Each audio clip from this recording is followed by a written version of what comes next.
All right, are we live? Yep.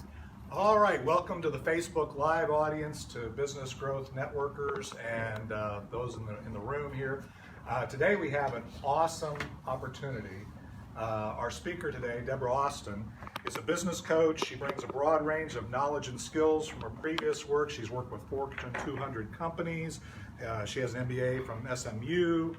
Her experience as a business owner and her recognition by the International Coaching Federation as a professional certified coach brings a lot of resources to the table today. Over the last 8 years, she has led Chaos to Results business coaching and consulting company that is dedicated to helping owners grow their business and have the time, money, and energy to enjoy those results. So I am very excited. We're going to have a talk today on how to create your goals, and Debra's going to share with us some simple hacks. I always like that term. Let's welcome Debra Austin. Thank you, David. Yeah, I'm not going to try and shake you're your not allowed on this side. Nobody. keep it away from your bands. Stay away. So how many of you guys have spent time, days, hours, working on your goals and your plan for the year in the past? Oh, yeah. How many of you gotten like 1 quarter in, like maybe you started working on 1 or 2, 3 quarters in, maybe, end of the year you kick yourself in the back end because you didn't get it done, right? So what I want to share with you today is not just how to create the goals, but also how to get it done. And if you'll be patient with me and walk through with me, I think you will get some things that will help you. So I passed out a worksheet. We're actually going to work while I'm talking. I'm going to pause and let you work on some things. I want you to walk through the process, not just hear about it, so you'll be able to experience it, okay? So the first step, and this is where I come in with a lot of times as a coach, is clarity about what it is you want. And for me, I have personally always loved this statement from Covey. Begin with the end in mind. So rather than saying, I want to do something, okay, what is it you want to do? What's it look like when you get there? What does it mean for you? So always with your goal setting for your business, what is it you want to accomplish? That's the first question. Because if you don't know that, any path will do. Any direction will do. And you probably won't find you any different. That being said, I want you to think about 1 to 3 goals that you want to accomplish in this next year. 1 to 3 that you want to accomplish, let's say in the next 12 months, that you would like to see accomplished. And I'm going to walk around, Dennis, so I'm going to mess you up on Facebook. Think about 1 to 3 things you want to accomplish. Then at the top of that worksheet in front of you, go ahead and write down 1 to 3 things that you want to accomplish. You can choose whatever they are, but it's for you. It could be personal, it could be business, but just write it there. Because one of the first things we know about goal setting is that you have to write it down. Otherwise, it's kind of, yeah, one of these days I want to be. And when you're done, just sort of look up so I know that you're ready to go on.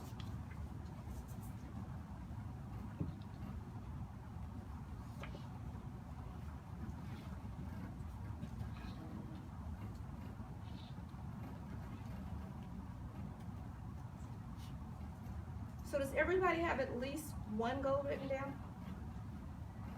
Is it something that you really care about? Because that's the other part of this. When you write goals that are meaningless to you, then you usually write the goal and that's about as far as you're going to go. So it should be something that you care about, something that you really want to happen. That's what I say, it should be something that's compelling. It's the thing that'll get you back in out of bed in the morning when you don't want to go. It's the thing that'll make you pick up the phone and make that call that you don't want to make. If your goals are not like that, that's the first place we want to start. We want them to be compelling. A good way to check that is that next block that's on there. If you were to achieve 1 of those goals, pick one you want to work on, because we're going to walk through the whole process with 1 of them. If you were to achieve that 1 goal you want to work on, what would be different for you? And fill that in.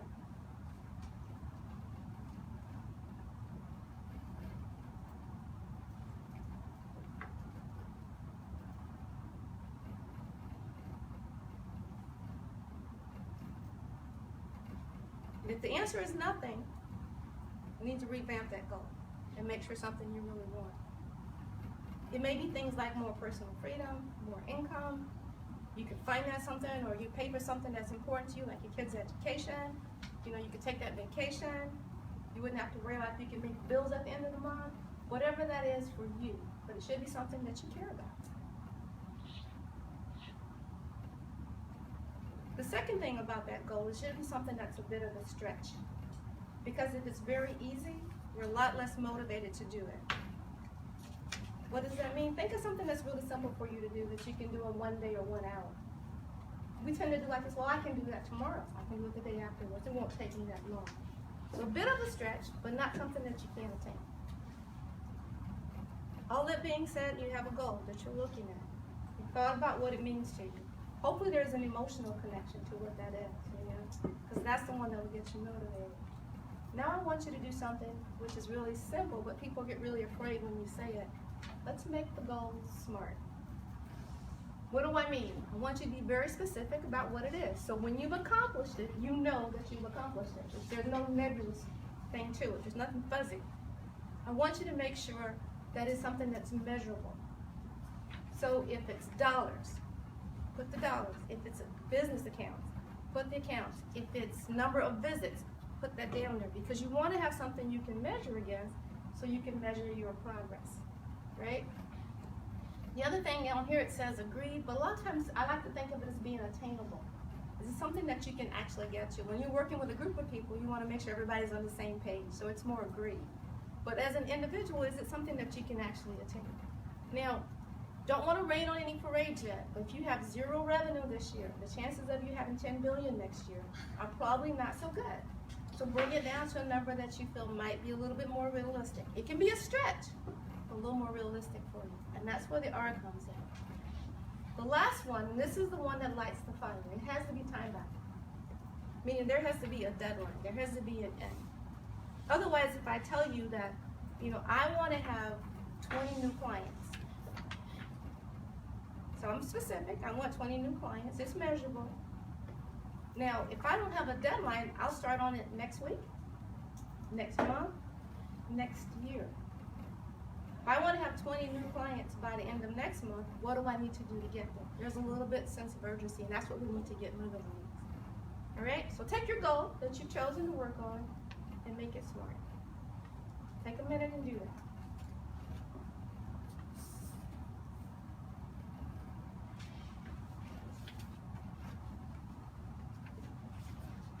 You guys didn't know you had to work this morning, huh?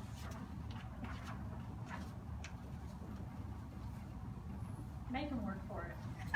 Yell at them. Tap the whip. Don't be afraid. No, they might yell back.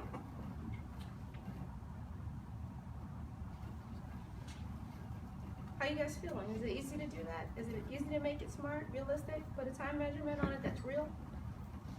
Okay, because that part is important. If you want to write good goals, you've got to make them smart. Otherwise, they remain a dream. Okay. So here's another one of my favorite quotes, guys. Ideals are easy. It's the execution that makes a difference. It's how you get it done. A lot of us have ideals. That's the beginning of the year, write all your New Year's resolutions, but nothing happens. So we're going to talk about how you get it done. You got a clear goal. You got a measurement. Let's talk about how you actually get it done.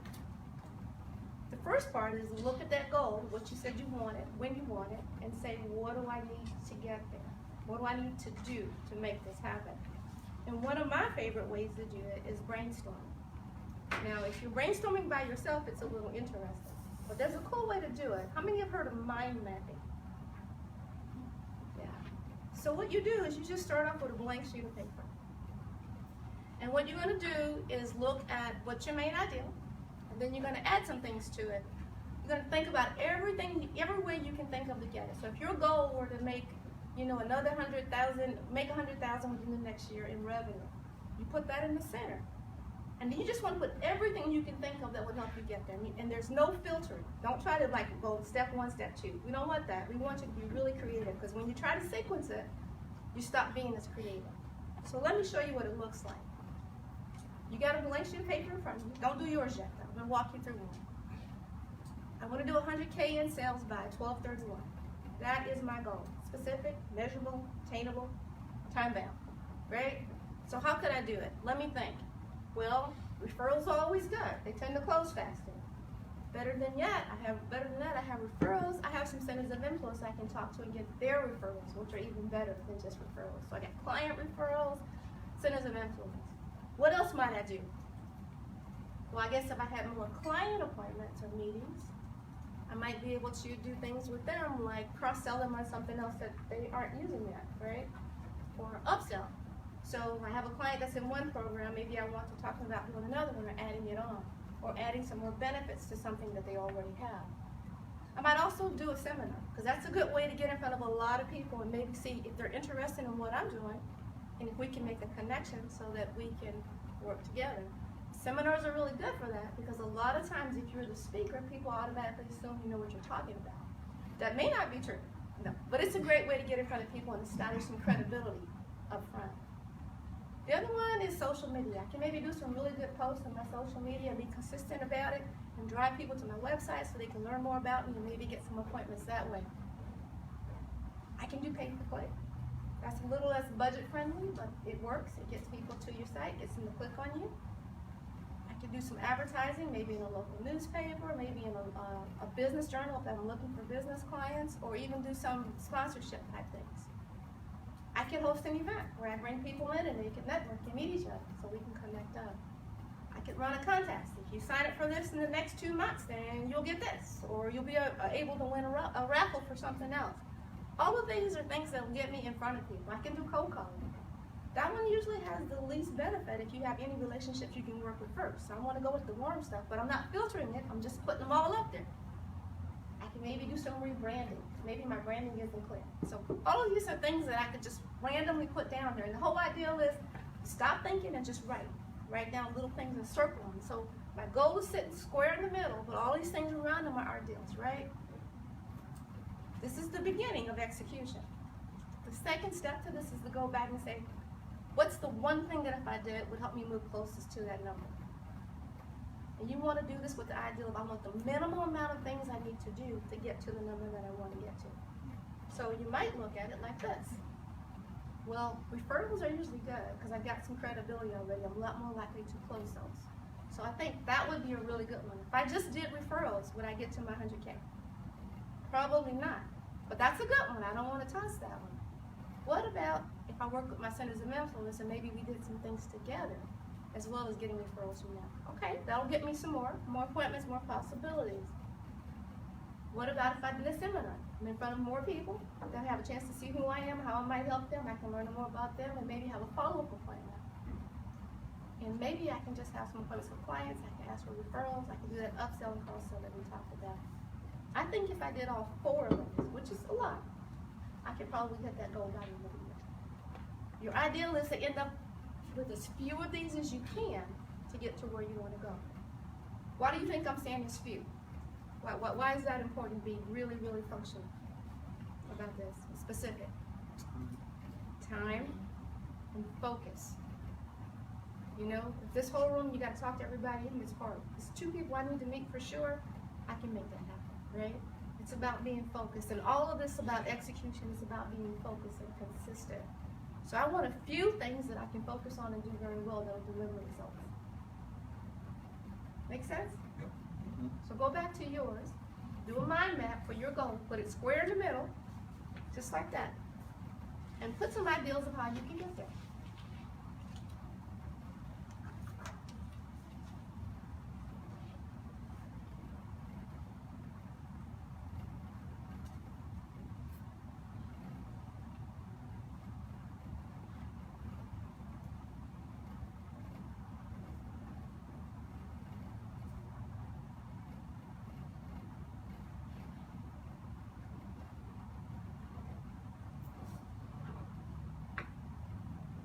Once you have at least 4 or 5 ideals, you can have more.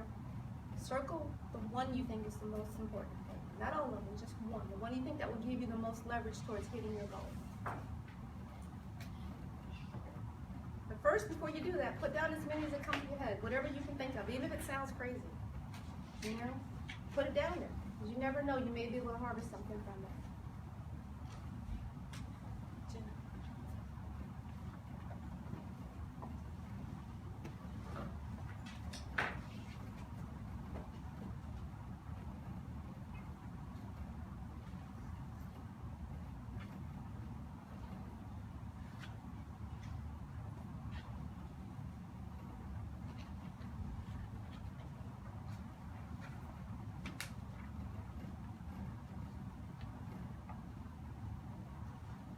Is anybody stuck?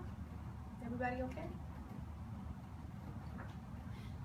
So it's a different way of doing it because we tend to go linear. I need to do step 1, 2, 3, 4, and 5. But sometimes when we do that, we're doing the tunnel vision.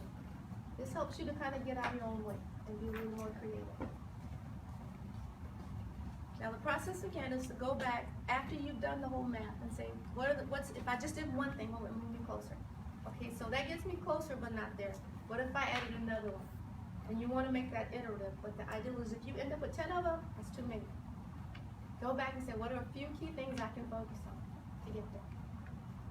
And you want to go ahead and put a special circle or X around that one so you know those are the ones that you want to focus on.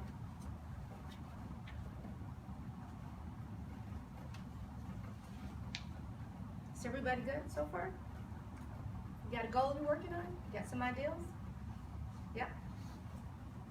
So the next one gets a little radical, but it's not really. It's what we know that works. Part of the execution is not just to know what you need to do, but how you're going to get it done. Right? How you're going to get it on your calendar, because you know there's a lot of stuff that you need to get done. And none of that's probably going to go away. What I like to focus on with my clients, what I know that a lot of sports figures will focus on, and I know a lot of business consultants and coaches focus on, is working on a 90-day or 12-week calendar. So the reason for doing that, when you have a full year to do something, right? It's January, everything's peachy clean and brand new. I write up all my stuff, I got the whole year to do it. When do you get started on it? June, October, worst case, December, right? What is the likelihood of your being successful if you're waiting that long to start? If you push it so you got 12 weeks to get it done, all of a sudden it lights a fire. You have to have a sense of urgency about getting it done. Instead of focus on that one big year, you got 4 different quarters to make sure you're moving forward towards that goal. The second one is it makes you get really, really focused, because you can't do 50 things in 12 weeks. You got to narrow it down and focus on what are the few critical things that are going to move me closer. The other part about doing a 12-week tactical or action plan is that you're going to measure what you're doing as you go along. And we want to measure it every day and every week. So what happens if you're missing a little bit? Like, let's say it's sales. You need to make so many appointments per week. You say, I need to get 5 appointments a week. If you're checking yourself every week and you hit 4 one week, you can probably make it up the next week. If you wait till the end of the month, you're that much further behind. That gap is that much bigger. The gap gets harder to cover. You wait till the end of the quarter, the gap gets bigger. We want to stop it as soon as we can. The other thing with the 12-week plan, because you're measuring what happens, you know what is the most critical for those 12 weeks. And last but not least, because you're tracking them, you know what works and what doesn't. So one of the holes that we fall down into a lot of times, and I know this is really true with marketing, we do a lot of stuff, but we're not measuring the results. So we don't make adjustments when we need to. We don't realize what's working and what's not working so much. We kind of go by our gut, right? Well, I think most of my clients come from here. Or I think this is a really good, strong client for me. And I see that a lot on the sales side where people get this really big deal. They think it's really great, but they shave their margins down for those so they can get it. At the end of the day, when you look at the numbers, you maybe have lost money because you had that great big client that you thought was so great. So you need to know your numbers, and part of knowing your numbers is tracking. All right? So I want to push you guys a little further with your goal. And I want you to go back and look at that goal you wrote at the beginning and you said was important to you and say, what can I get done towards this goal in 12 weeks? And the reason I say 12 weeks because I don't want you counting days, but you can count those weeks pretty easily, right? I'm 4 weeks in, I'm 5 weeks in. 12 weeks, what can you get done towards that goal? And modify that goal if you need to for 12 weeks. So on the second page, there's a place for you to write a new version of that goal if you need to change it.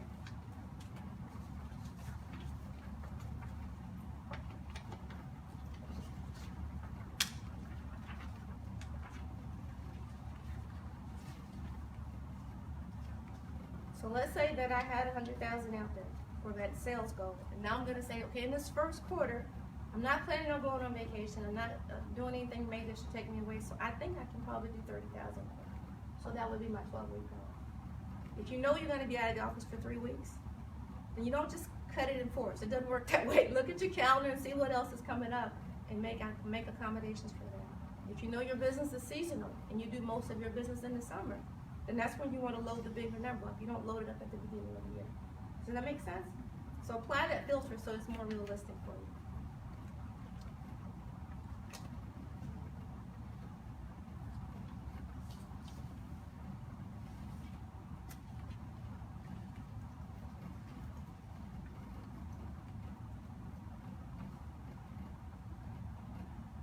So questions so far?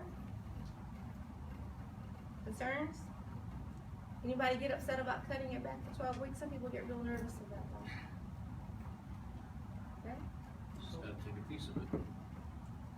It's all about baby steps. It's all about baby steps. It's all about taking little chunks of it and getting it done. That's the deal. Getting it done.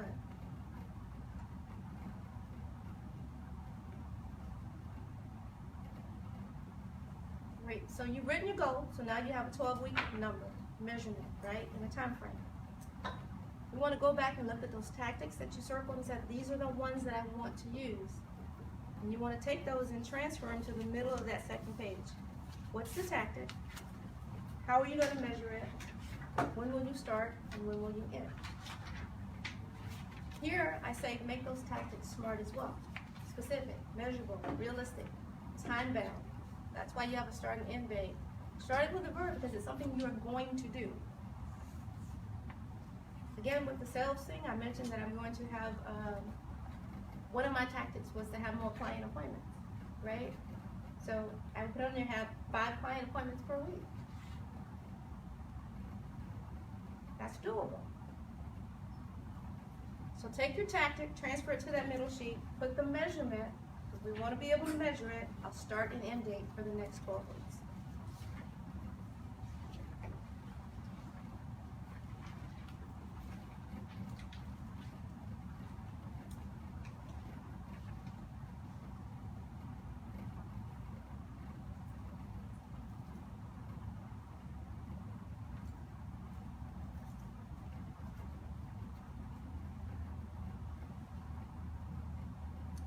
Stuck? Questions? No? The reason for putting those start and end dates on there like that is all of these start on the same day and end on the same day. Is that realistic? If they all start, if you're going to do everything in the first week, is it realistic with your real world? Yeah. So sometimes you may want to get it all done this week, but it may be like with the seminar. This week I'm going to decide when I'm having it, what the topic will be, and where it's going to be. Next week, I'm going to decide who am I going to invite to it. Maybe who you're going to invite first. The next week, I'm going to start working on the materials for it. The third week, I'm going to send out my invitations and start inviting people to it. So you can walk through the different steps. And you're not loading up everything at the beginning. And if you guys want these slides at the end, let me know. I'm happy to send them to you.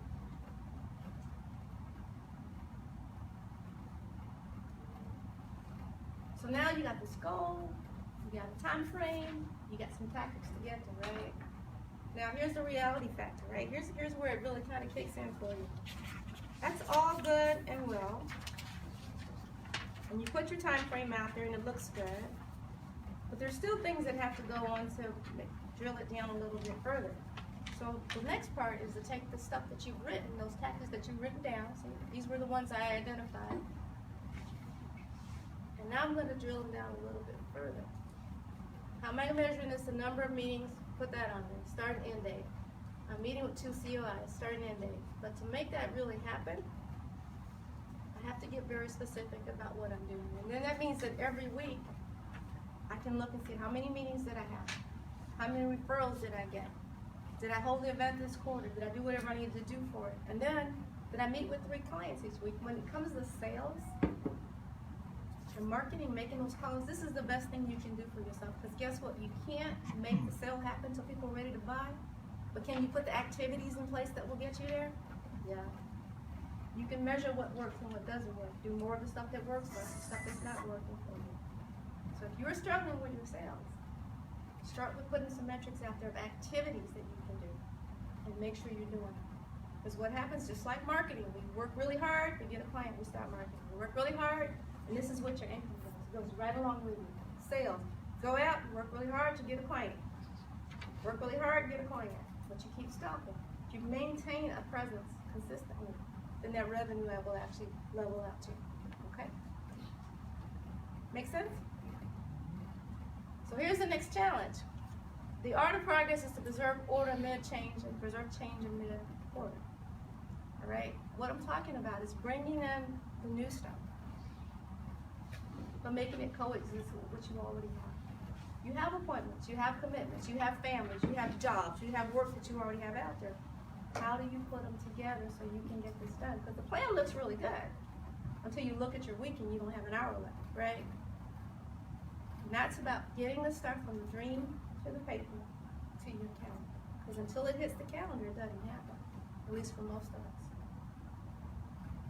So one way that we work towards that is taking this stuff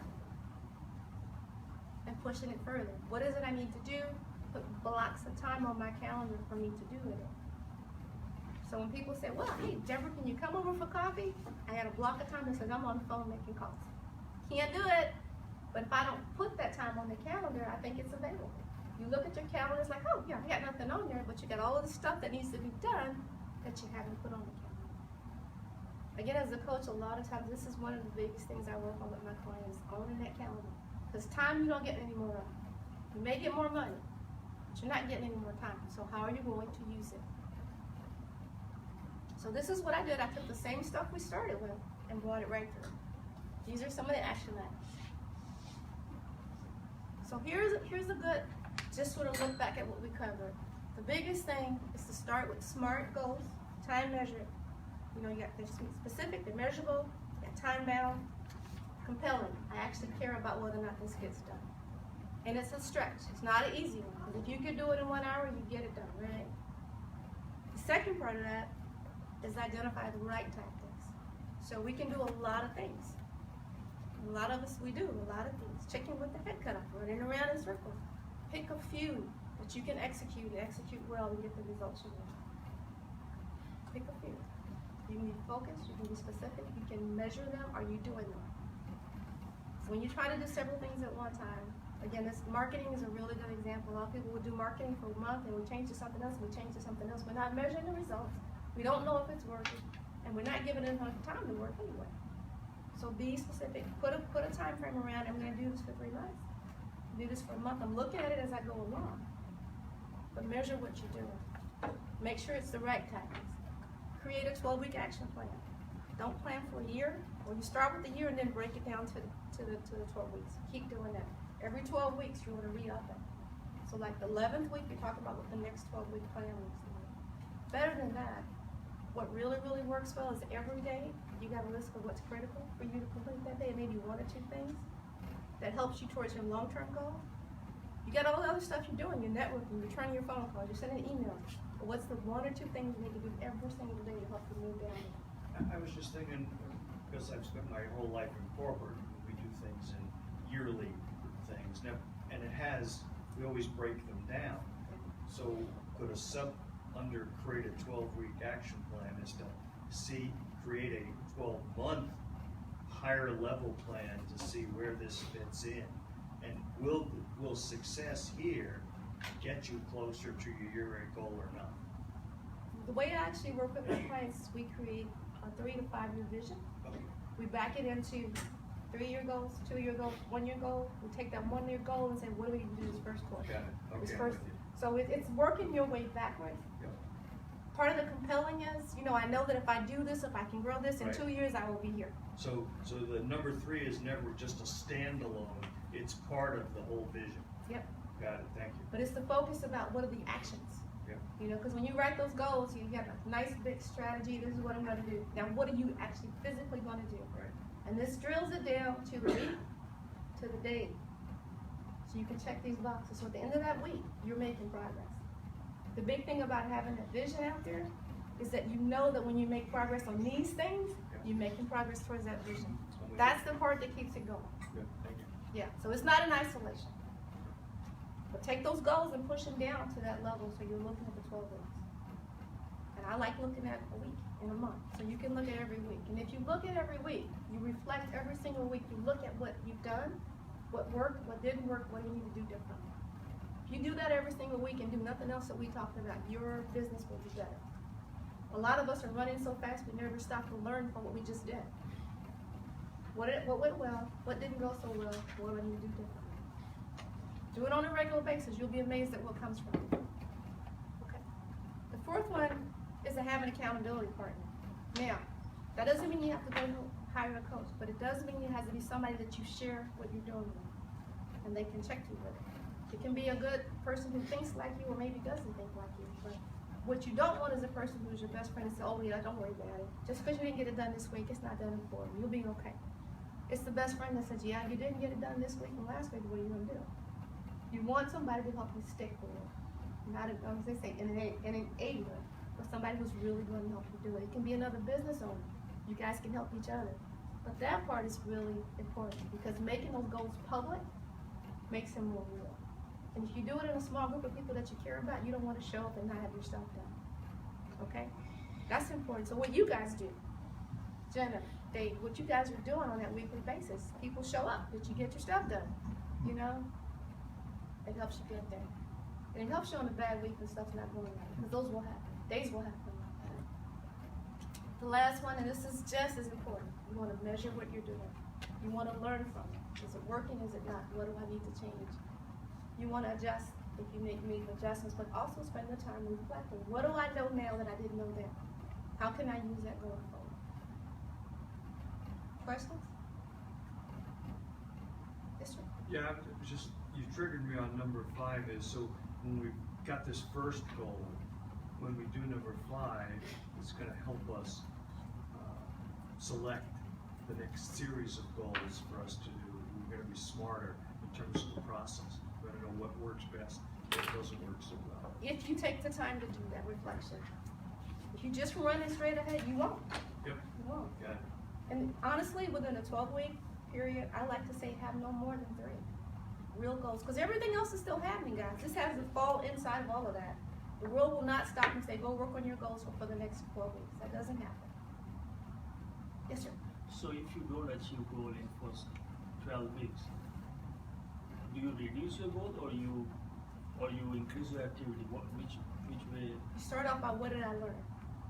You know, did you do what you said you were going to do? Because sometimes we don't, right? And honestly, I'm making 5 calls a week. Okay, I made 1 a week. You know. So first, did you do what you said you were going to do? Okay, did you not get the results you wanted? What else could you have done different? And then decide what you need to do with the goal. Is the goal too big, or is the activity that you didn't complete it, or is it not enough?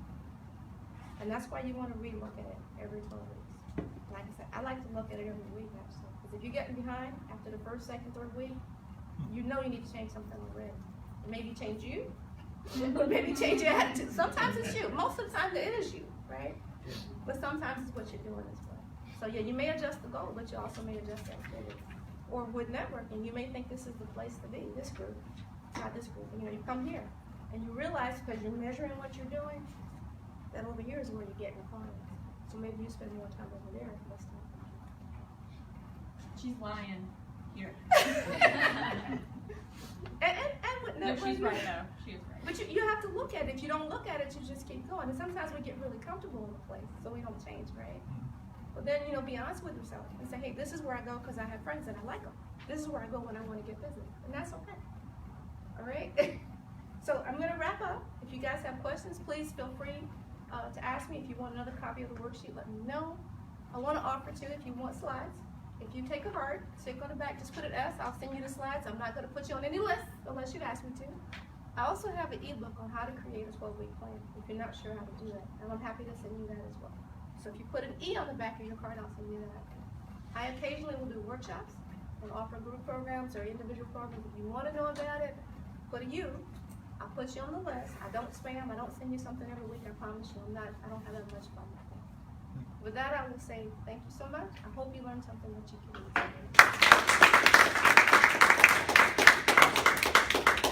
Okay. I'm good. All right. Well, thank you, Deborah. That was great. And if you, one of the reasons why you do this is if you want to get some more information from her after the fact, it would be awesome to, you're going to be around for a few minutes afterwards, right?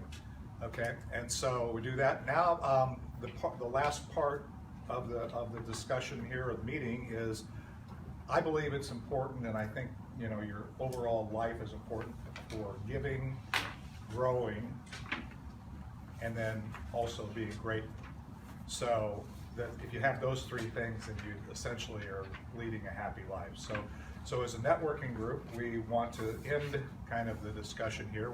We'll end with any announcements, but before we do that, anybody have anything anybody they'd like to thank, or referrals, one-on-ones, anything? Yes, Jeff. I'd like to thank Rayanne for our one-on-one, thank you. I want to thank David for her proposal and Jenna for her support the other day with web stuff. Great. Yes. I have a one-on-one Jay. with Kara, and it was really wonderful. Great. We enjoyed the one-on-one, and I'm in process with Zip. With Zipster? Other one. Yeah. Great. Anybody else? Rayanne? Well, I want to thank Jeff for a great meeting this morning, and Jenna for meeting with me last week. And I want to give a testimonial to Debra Austin, because I've been working with her for several years, and I think that's the reason why my business has changed so much. Is I cannot tell you the value that Debra will work with you with, no matter what your business is. She will definitely help you move forward, and help you think about things that you hadn't even thought about. At least it was for me. So Great. Randy? I want to thank you, and I want to thank Jenna. Even though I'm a consultant, I don't have all the answers to everything. And you two have really been a huge